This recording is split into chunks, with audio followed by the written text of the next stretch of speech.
The newest and most notable land at Drayton Manor is arguably Frontier Falls.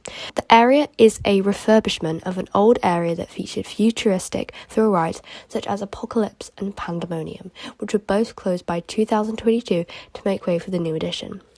Frontier Falls opened in 2024 with a new, innovative anchor attraction, Gold Rush. Gold Rush is a one-of-a-kind steel family coaster built by Intamin, which features two unique cycles that utilize the track layout. Both cycles feature a launch and backward sections, skillfully introducing younger guests to more intense elements. If you couldn't tell from my channel name, I love this ride. It is my favourite coaster I've ever ridden, but to be fair, I have only been on 11. I rode Cycle 1 first, and at the time enjoyed it the most. The trains feature lap bars, however I would have preferred to have something to hold onto on the train. But I understand that what's there does make it more thrilling. I just think that with it being a family coaster and Drayton Manor a family park, maybe something there would be better.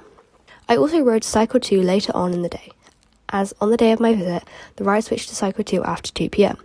I think that this is a good system, but that randomised rides would be fun. However, I have heard recently they've been not running Cycle 2 at all, which is strange to me.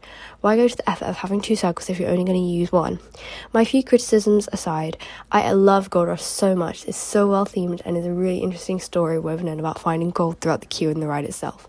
The coaster is so fun and unique, and even if it's not intense enough for you, it's still worth a ride in my opinion.